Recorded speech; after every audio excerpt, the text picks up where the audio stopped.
Hello students, आज का हमारा टॉपिक है फ्रेंड फंक्शन। फ्रेंड फंक्शन क्या होता है?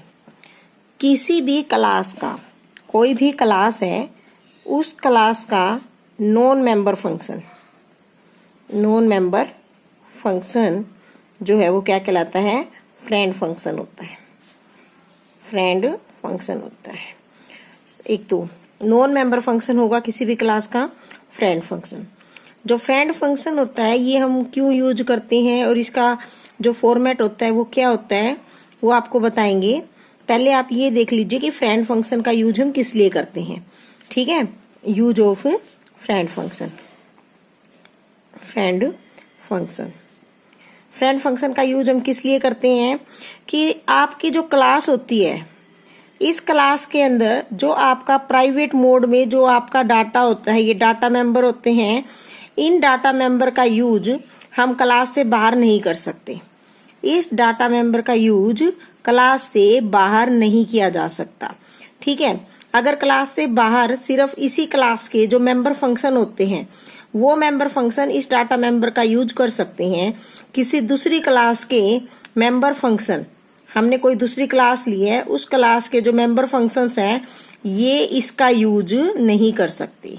ठीक है बेटा, नहीं कर सकते। अगर हम इनको डाटा मेंबर्स को प्राइवेट की बजाय पब्लिक बना दें, अगर हम इसको प्राइवेट की बजाय पब्लिक बना दें तो कोई भी क्लास का मेंबर फंक्शन इसका यूज कर सकता है। किसी भी क्लास का मेंबर फंक्शन डाटा मेंबर का यूज कर सकता है। तो इसमें एक प्रॉब्लम हो जाती है कि जो हमारे डाटा प्राइवेट होते हैं तो प्राइवेट होने की वजह से डाटा के अंदर सिक्योरिटी रहती है। प्राइवेट होता है डाटा तो डाटा के अंदर सिक्योरिटी होती है और हमारा जो डाटा हाइडिंग का कॉन्सेप्ट है, जो हमारा डाटा हाइडिंग का कॉन्सेप्ट है वो हमारा बना रहता है। लेकिन अगर हम इस डाटा को पब्लिक कर देंगे तो हमारा डाटा हाइडिंग का जो कॉन्सेप्ट है और जो सिक्योरिटी है वो क्या हो जाएगी? खत्म हो जाएगी बेटा। तो इसीलिए हम इस डाटा को कभी भी पब्लिक नहीं कर सकते। क्लियर है? तो इस वजह से हम किसका यूज करते हैं? फ्रेंड फंक्शन का यूज करते हैं। जो फ्रेंड फंक्शन होता है वो किसी भी क्लास का नॉन मेंबर फंक्शन होता है और ये किसी भी क्लास के प्राइवेट डाटा का यूज कर सकता है आउटसाइड द क्लास। ठीक है, जो फ्रेंड फंक्शन होता है ये हमारा नॉन मेंबर फंक्शन होता है और किसी भी क्लास के प्राइवेट डाटा का यूज आउटसाइड द क्लास कर सकता है।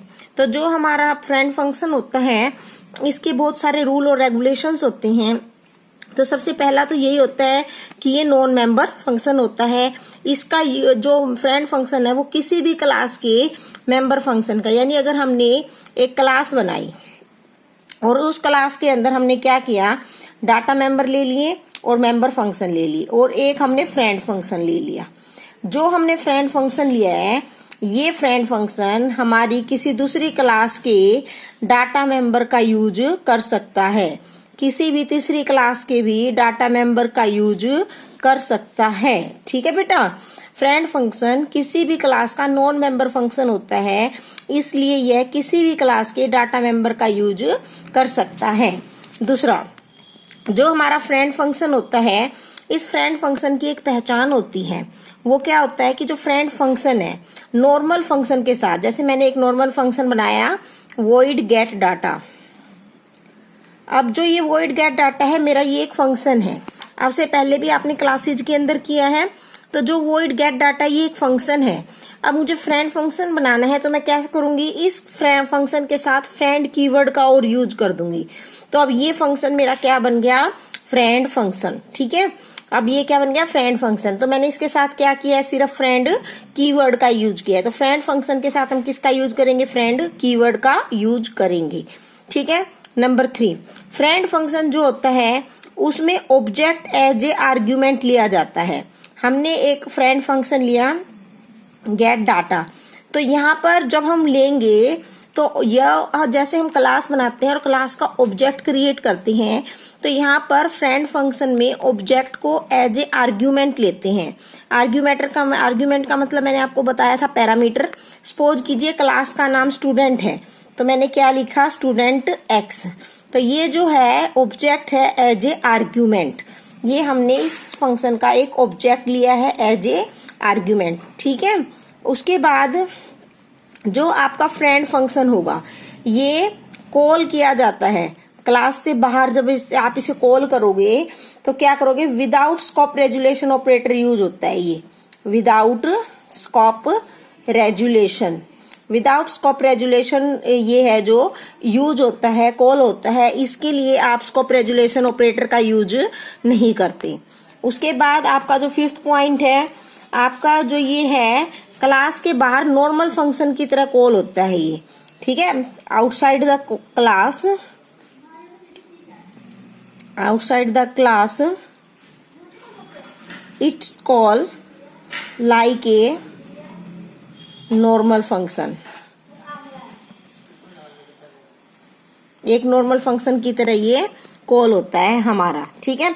और जो आपका फ्रेंड फंक्शन होता है, इसको हम एक से अधिक क्लास में यूज कर सकते हैं, यानी एक से अधिक क्लास के अंदर फ्रेंड फंक्शन का यूज किया जा सकता है। More than one class, more than one class we can use it. 6th point क्या है, इसका यूज किया जाता है private member function, private data member को एक्सेस करने के लिए, जो इसका मेन काम है, प्राइवेट डाटा मेंबर को एक्सेस करने के लिए इसका यूज किया जाता है, ठीक है बेटा। तो ये जो है, ये मैंने आपको आज फ्रेंड फंक्शन के बारे में बताया थोड़ा सा। फ्रेंड फंक्शन क्या होता है, फ्रेंड फंक्शन किसी भी क्लास का नॉन मेंबर फंक्शन होता है, और फ्रेंड कीवर्ड अगर लगा दी जाए किसी फ्रेंड फंक्शन के साथ तो वो हमारा फ्रेंड फंक्शन बन जाता है। और ये एक से अधिक क्लास के डाटा मेंबर को एक्सेस करने के लिए यूज किया जा सकता है। फ्रेंड फंक्शन में object as a argument use होता है। फ्रेंड फंक्शन जो है क्लास से बाहर नॉर्मल फंक्शन की तरह यूज होता है, यानी हम वहां पर स्कोप रेजुलेशन ऑपरेटर का यूज नहीं करते, और एक से अधिक क्लास के अंदर इसका हम यूज कर सकते हैं, और प्राइवेट डाटा मेंबर को एक्सेस करने के लिए इसका यूज किया जाता है। आपको इसके बाद कल इसका प्रोग्राम करवाएंगे, इसे बहुत अच्छे से याद कीजिएगा, समझिएगा। आपको मैं इसके नोट्स भेज देती हूँ, और अपनी कॉपी के ऊपर राइट जरूर कीजिए।